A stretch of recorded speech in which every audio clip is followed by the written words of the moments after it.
Hey everybody, how you doing? Your local nut job over here. Just reporting back. I think I figured something out.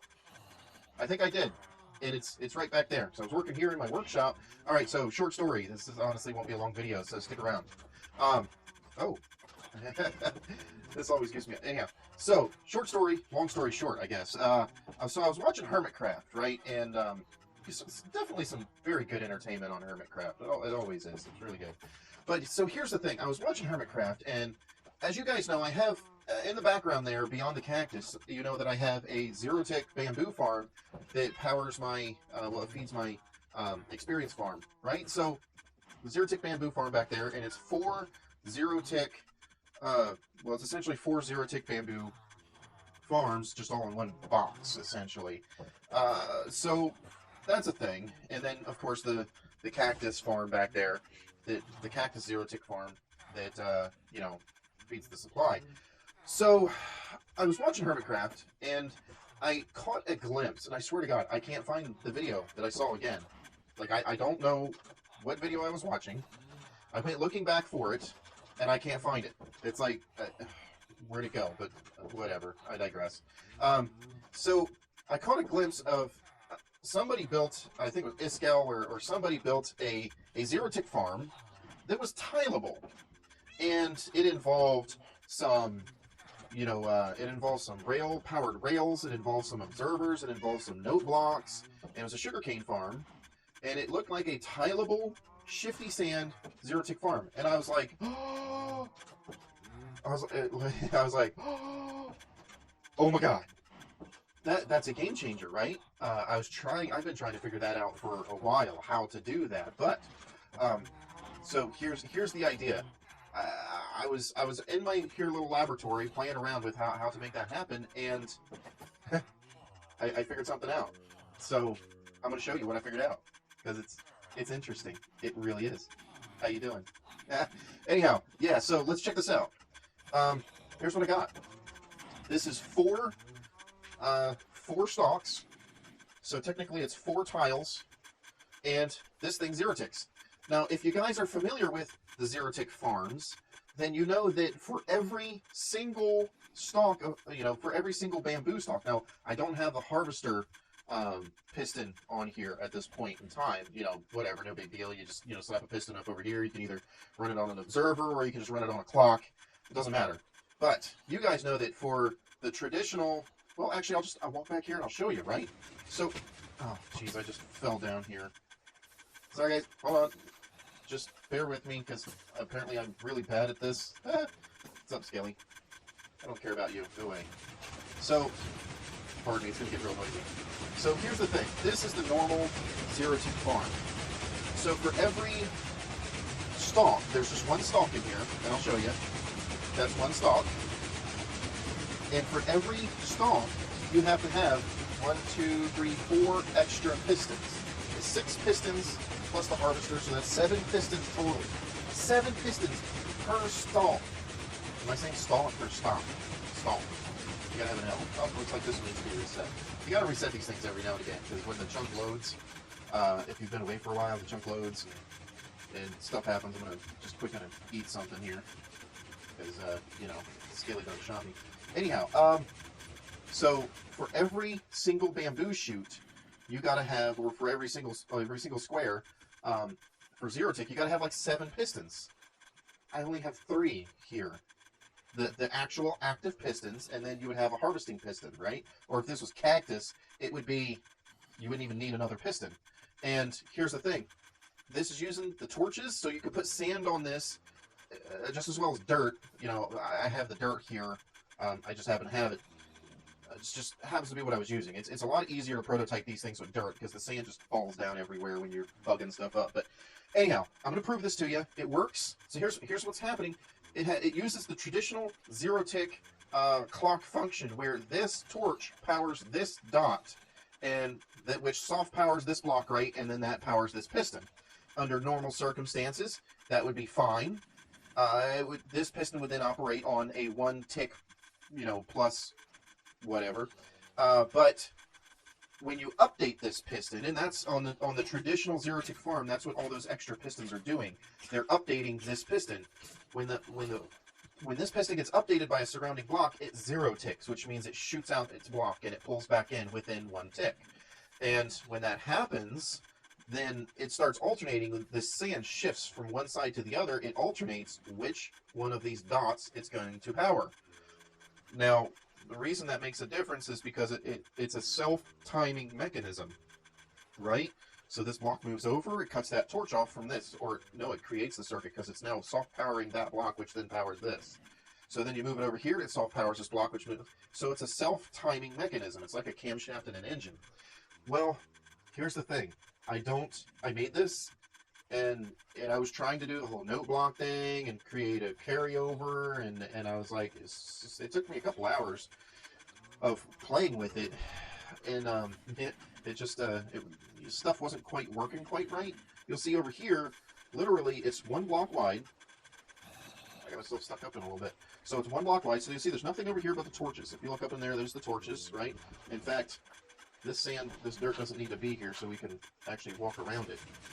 So you got the dot here, and this is turning the system off. That's what this circuitry is about, is the on-off switch for this thing. So it's 1 block wide. At the bottom, you can see over there, and that's just to turn the torches off. As soon as I flip that switch, it's going to depower that block, which there's redstone underneath these pieces. So it's going to depower the redstone, which then depowers this block, which allows the torches to come back on. So when the torches come back on, it'll fire up the 0 tick function. And just to prove that this works, there's no update pistons here. Every single piston in this farm is actually doing something. It is actually active. We don't have wasted pistons. We don't have wasted space. And here's the best part. It's tileable. Like, for the most part. You still have, it's too wide tileable. But look at this. This is driving both sides. Both sides. Now, granted, you have to start it on each side like this. But it's driving both sides. I don't know. It blew my mind. I don't know. I was like, holy crap. So let's turn this on so that you can see that I'm not wrong. Shifty sand, well, shifty dirt in this case. The bamboo's not breaking. It's growing, and you would have a harvest piston here knocking it off. And then here's the thing. I could even build this up and create a waterway to, send the bamboo down. It's crazy. It's honestly crazy. So I'll turn it back off again. Bamboo's still there. Turn it back on again. Bamboo's still there. Turn it back off again. It's repeatable. I've been working on this for a little bit, and it honestly blew my mind. So all the bamboo's still there. It's like, oh my god. It's so clean. It's so simple. It's awesome. I gotta be honest with you. So I just watched today, I watched Il Mango make a video saying how that he thinks the 0 tick farms are overpowered and that they should go away. And I was like, you gotta be kidding me, dude. They actually are annoying. They're like, they take up a lot of space, and it's not like they're that overpowered. This is way overpowered. Well, I mean, overpowered. I like it. I think it's awesome. This is going to change the game. It takes up less than half the space. I'm going to tear all that down inside, and I'm going to put this in its place, because this takes up so much less space. It's awesome. I love it. I love it. But here's the thing. All right, so here's the thing. Let me get back in here. All right, so, okay. When it comes to Minecraft, everybody's always like, oh, who created it first, and who designed this thing first, and who takes credit. Oh, by the way, check it out. My iron golem has decided, or one of my iron golems has decided to take a perch. He has not moved off of those chests, like, for days. So I guess he's happy there. It's like his little trophy case or something. Anyhow, sidetrack. I digress. I totally digressed on that one. But anyhow, all right, so everybody on Minecraft is always so worried about who originally designed something, or where does this design come from, who did it first. I honestly never get that straight. I never do. I try. Like, for example, I tried finding the video that gave me the idea that led to this. This is not the design that I saw. It's not. I have never seen this design. This design of 0 tick farm, I've never seen that design before. However, that does not mean, in fact, look at this. However, that does not mean it wasn't done before. So I want to put this out here. I came upon this myself from experimenting. Oh, for Pete's sakes, now I got zombies. Hold on. Gotta take out some zombies here. Alright, so anyhow. Gotta love it. So anyhow, yeah, so I haven't seen this design before. I came up upon this, I discovered this in this here little laboratory when I was experimenting with trying to make something that, granted, is similar, but not the same, so I don't feel like I owe a credit to anybody, but at the same time, you know, if somebody else has come up with this design first, I'm not going to be like, you know, oh, it's mine. I'm totally new to this, and, you know, not that, so whatever. So I'm not going to claim this as a completely original design to me, even though I did discover it on my own. I'm just going to say, if somebody wants to step forward and say, oh yeah, this other person did this, write it in the comments, for sure. You know, everybody deserves their credit, right? So if somebody, whoever came up with this first, if you guys know who came up with this first, then feel free to write it in the comments. You know, whatever, cool. I came up with, I stumbled upon this design while I was experimenting here in my little laboratory, and I'm really, really, really excited about it. Like, totally. I'm gonna put that to good use. So, anyhow, that's my video. Thank you guys. Thank you very much for watching. I appreciate it. If you guys want to do this yourself, I mean, by all means, take advantage of this. I'm gonna make another video where I take this design and I put it into that box. I'm gonna tear down what I have and I'm gonna rebuild it with this design, and it's gonna save a lot of space, you know, and I might be able to redesign that box so it's not just a big old, you know, stone brick box. So it'll look better. But yeah. So, you know, if you want to use it, go for it.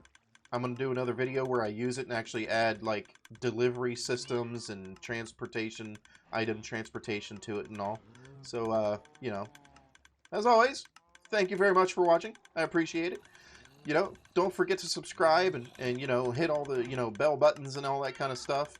And, thank you. You guys have a good night. I'll see you in the next one.